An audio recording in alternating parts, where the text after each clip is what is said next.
And just staying in that place of deep resonance. Feeling the time of no time and the space of no space. Your molecules softening. Receiving. Allowing. Inviting. Feeling that deep peace that comes with the resonance of the sound. It comes with the resonance in the room of each one. Each open heart, each open soul. Each being here on purpose to receive, to give, to adventure together, to meet, to be the love on the inside, the love from the outside, the love that gives each of us the doorway to the all that is, the vast expanse, receiving us always in our most perfect form, receiving us and welcoming us with the deep love of the divine. The deep, limitless love that knows us. And we know that love. We say yes to that love.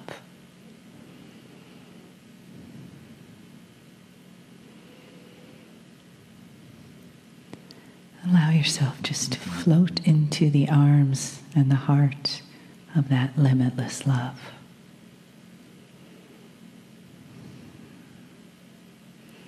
Feeling it embrace you.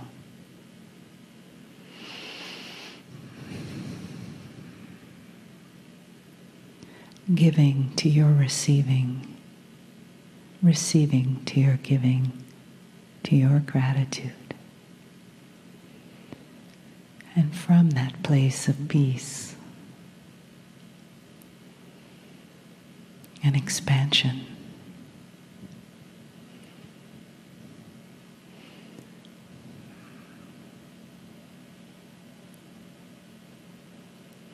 from that beautiful place of the light of the all that is and the love of the all that is,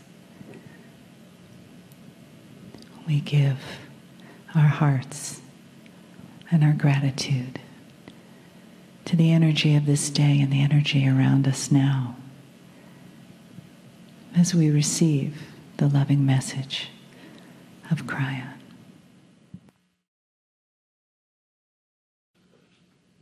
Greetings, dear ones. I'm Kryon of Magnetic Service.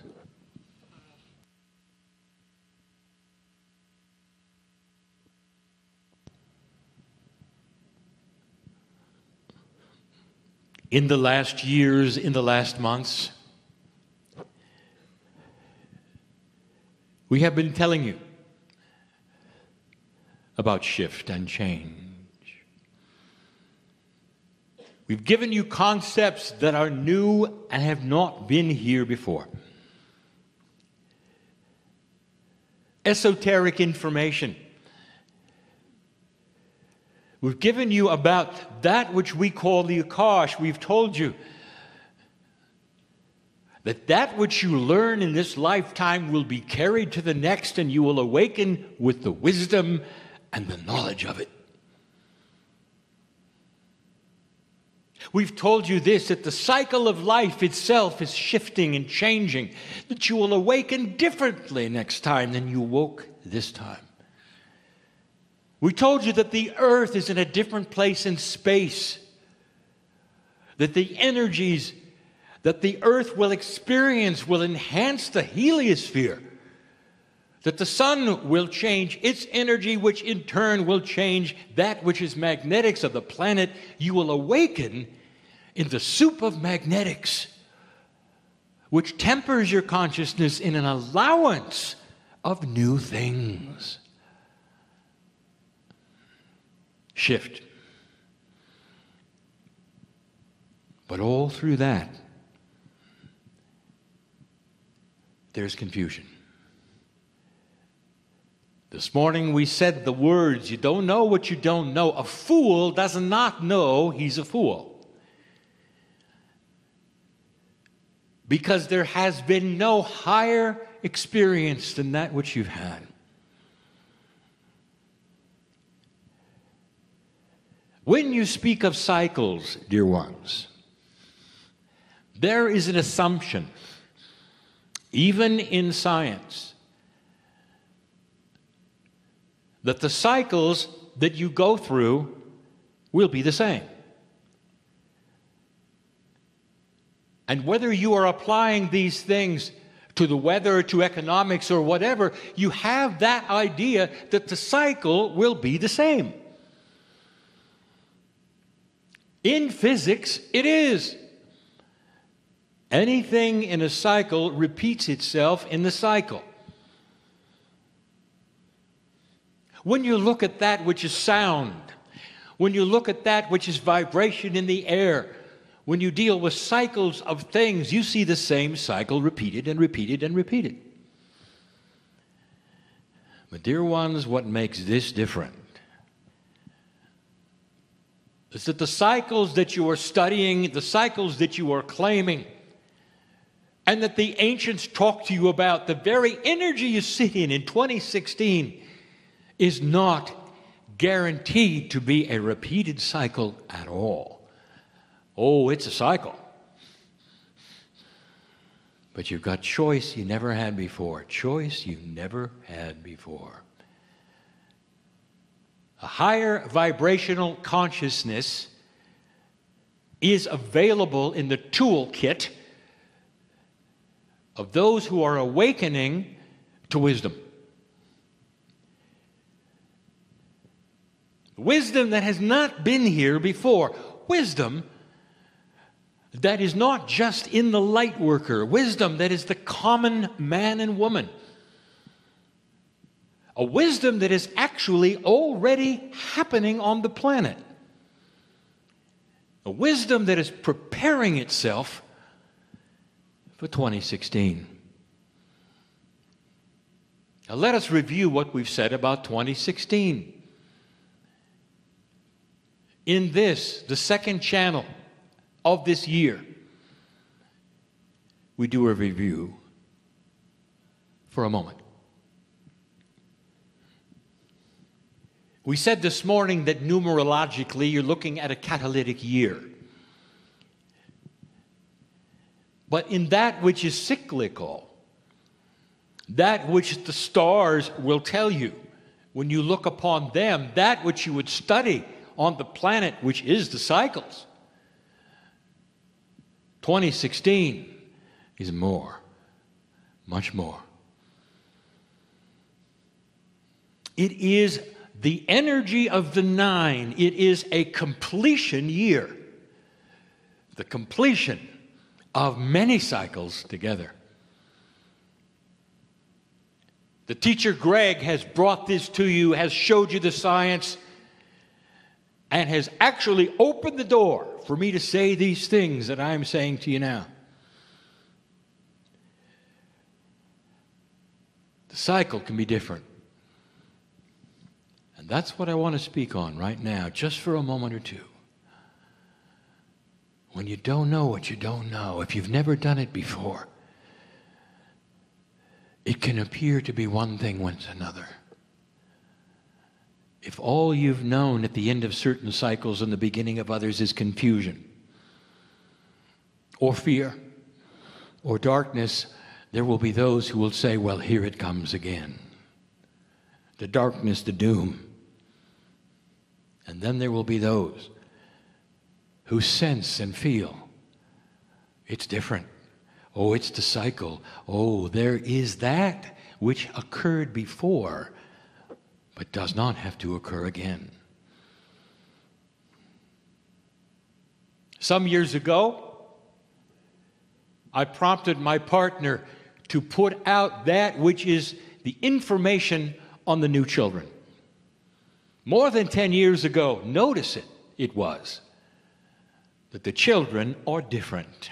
The consciousness is different. Mothers who are seniors in this room or next to seniors in this room, their grandchildren and their great-grandchildren are different than their children were. There is more wisdom. There is a difference in countenance. They think differently. It has already begun, dear ones. When you look at dispensations of energy, they do not happen in an hour. They don't happen in a year. They take generations. And dear ones, if the potentials of shift are there, they'll begin. And they have. So when I tell you that 2016 is going to be different, I'll tell you that there has been a ramp up to 2016 for many years. That there are those in normal life that are not sitting in rooms like this believing esoteric things, that have the equipment of understanding that this time is different. What if I told you that there were those who are being born into this time right now that needed to be born into this time so they would have the difference? What if I told you that there are those that you have loved and lost that needed to be gone so they could come back now? And I've just given you some reasoning, even from my partner's brain, to let him understand that some things are more important than his sorrow. That sometimes the giants of thought and thinking and wisdom must leave early to come back to facilitate what's going to happen. It's confusing if you haven't experienced it. How do you know? How do you know? When you never had it happen. When you come to the brink and you don't know what's next. You just assume you do. I want to tell you a little story about Skipper. That's a metaphor. And yet there's reality. Basically, Skipper lived in an entirely different world than you do. Much different. Skipper's reality was not your reality. Different world, different culture, different type, different shape. And in this society, in this world that Skipper lived, the biology that Skipper had was different than yours. One of the attributes that Skipper and his kind had in his world was that they knew when they were going to terminate. Imagine knowing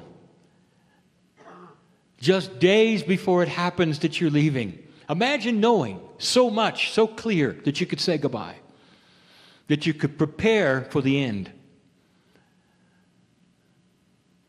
And so it happened.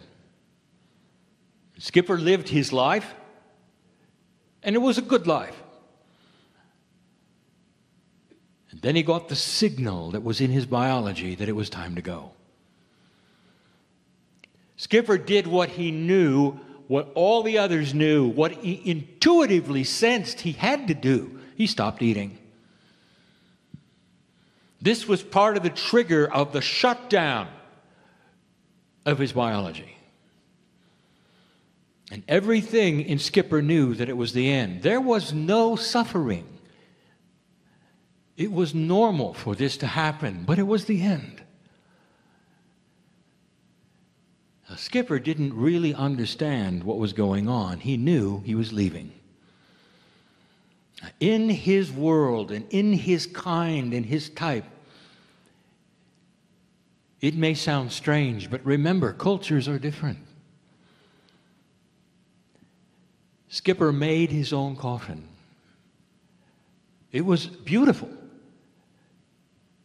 And all his kind did this. But it wasn't of wood. His coffin was soft. It was made of cloth, of string, substance and fibers. And he carefully built it, knowing that he would eventually get inside and expire. The end of life, as he knew it. Now that's what Skipper knew. That's all he knew. And he was all right with it. Because Skipper didn't know what he didn't know. He climbed into this coffin. He closed it around himself, and he expired.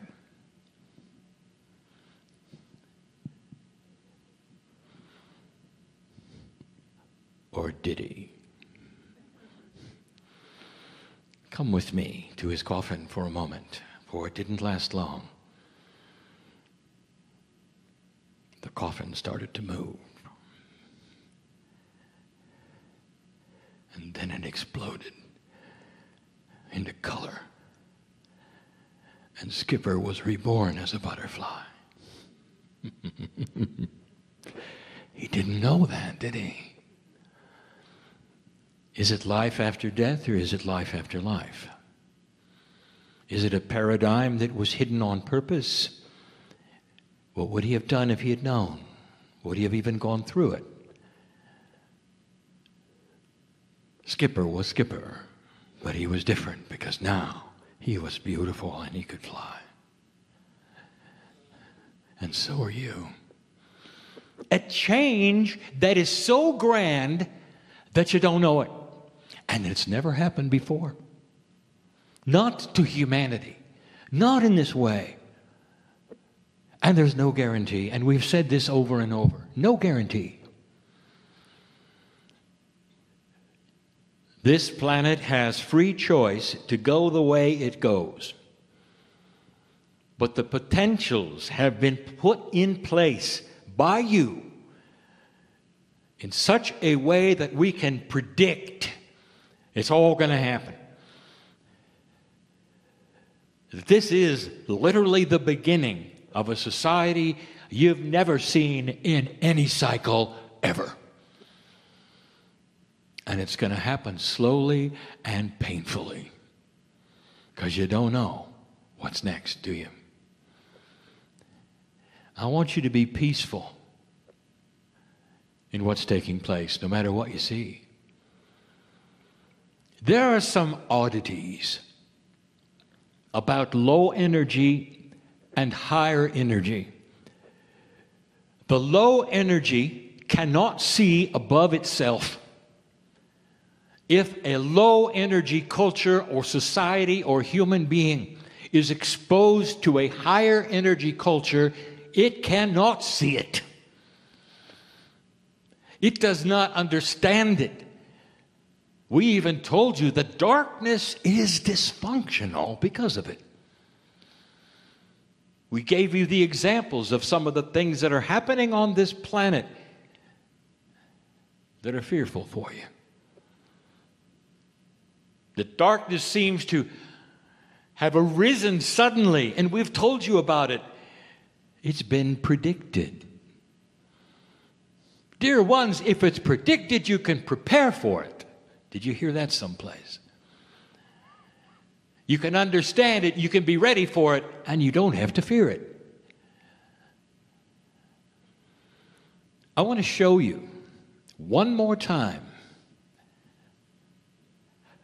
from a human standpoint, that is current events, how dysfunctional low energy is.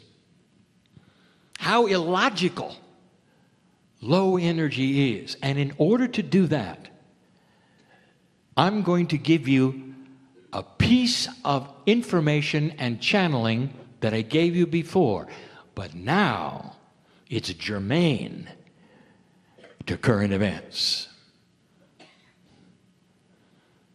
A few years ago, I told you something about North Korea.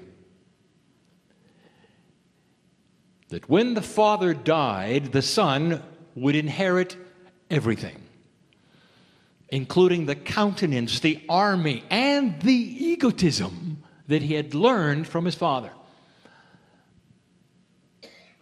His father was an egotist squared, followed around by cameras, so everything he said and everything he did would be documented for some unknown history for his people.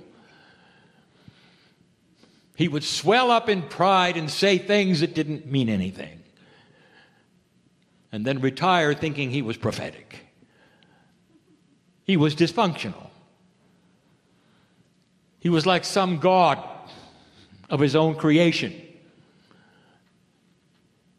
And his son was there to watch all of it. We told you this: watch his son, for he has within him the power to do something remarkable or not. And that the energy would then prevail one way or the other. A son, by the way, who had seen the West and had even had some education in the West. The son, he knew better. Would he follow in his father's footsteps? Would he continue the charade? Would he then be the egotist that his father would be, or could he be an egotist that did something different for his ego, but something that would make a big difference on the planet? There was a juncture of 60 days from the death of his father where he could have made some decisions, and he did. And a few days ago, you see the results of it. You see, as an egotist, as one who wanted to be adored, as one who wanted to have every word recorded and passed to history and be the most important person on earth, he inherited that. He was that. And he had a choice. Now listen to me. He may have been an egotist. He may have been a bit dysfunctional in the psychology, but there was still the logic of what he might do next. He could do anything he wanted. As the inheritor of supreme absolute power in his country, he could do anything he wanted. What would the egotist do? What could he do that would be grander even than his father? And it didn't even occur to him. Right then, through the facilitation of the United Nations, he could have pulled it off. He didn't have to join the West. He did not have to capitulate anything. He could say to himself, we are going to change this planet.